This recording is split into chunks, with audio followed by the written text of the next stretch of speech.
Kapansin-pansin ang malaking pagbabago sa MRT3 Quezon Avenue Station mula sa mas maayos na pasilidad, bagong lighting at signage hanggang sa mga modernong LED screen. Unti-unting nag-iiba ang itsura at experience ng mga pasahero.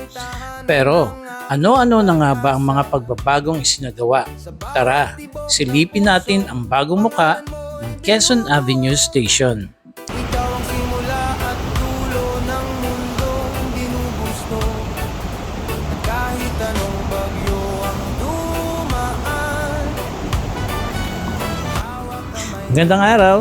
Samahan niyo po ako sa ating project update ngayon dito sa bagong mukha nitong MRT3 Quezon Avenue Station. At dito tayo babaybay sa may footbridge. Ayan, nakikita po natin ang mga sasakyan dyan. At buti na lamang mayroong mga ganitong fasilidad na ginawa para makatawid tayo ng maayos sa kabilang kalsada.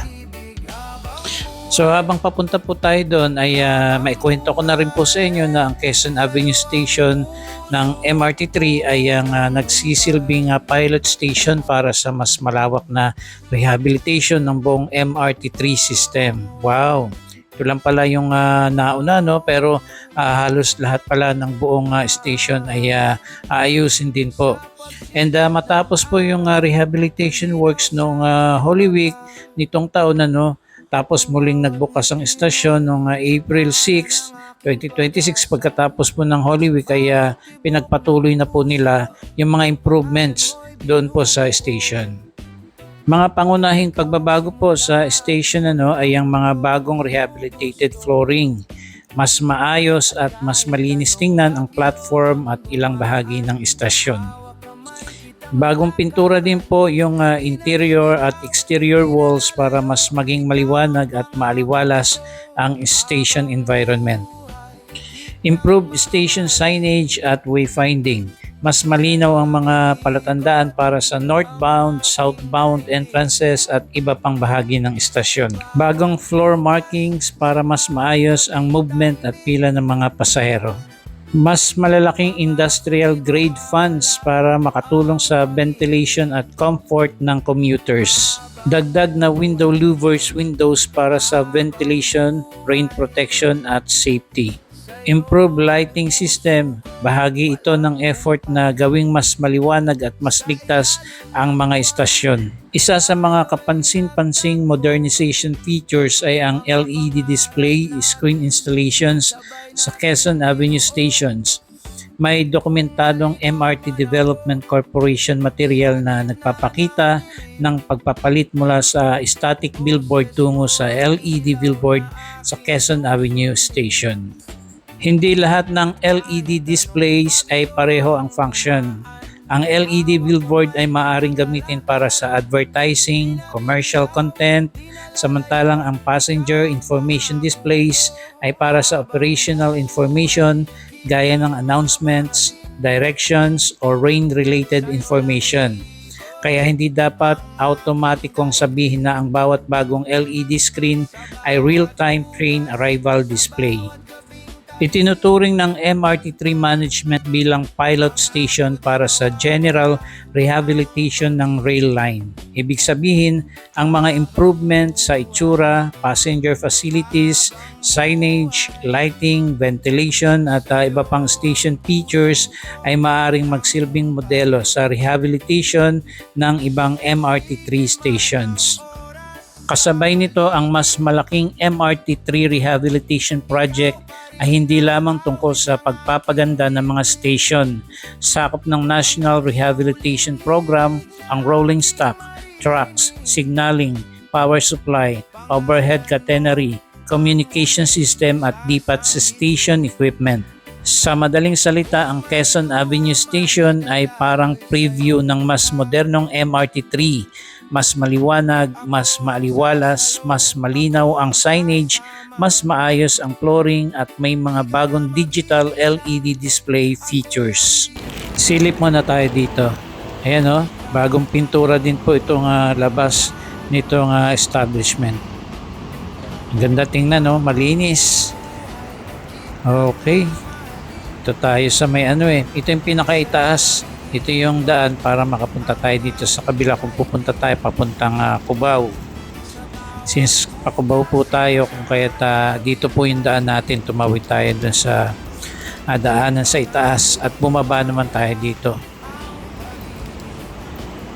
Ayan, dire-diretso lang po tayo at kahit dito po bagong inayos din po ito pati hagdanan, may mga railings at mga pintura, bagong-bago po. Okay, nandito na po tayo sa Quezon Avenue Station. Ang ganda ang lalaki ng mga ng mga fan. Presko, nag-ayos-ayos pa rin po sila pero maayos naman na in overall. Yan, ang ganda ganda ng mga LED lights, screen.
At iyan ang ilan sa mga makikitang pagbabago sa rehabilitasyon ng MRT3 Quezon Avenue Station. Mas moderno at mas maliwalas at mas commuter-friendly ang istasyon.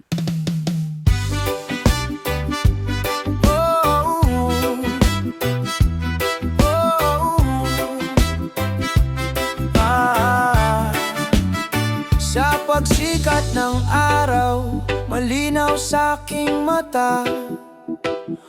Ang bawat ngiti mo'y tahanan ng aking pag-asa. Sa bawat tibok ng puso, pangalan mo'y binubuo. Ikaw ang simula at dulo ng mundong ginugusto.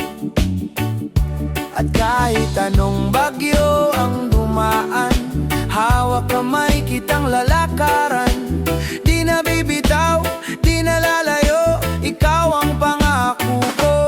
Habang buhay kitang mamahalin, sa'yo lang iikot ang aking daigdig. Sa bawat bukas, sa bawat gabing tahimik, pangako di mawawala ang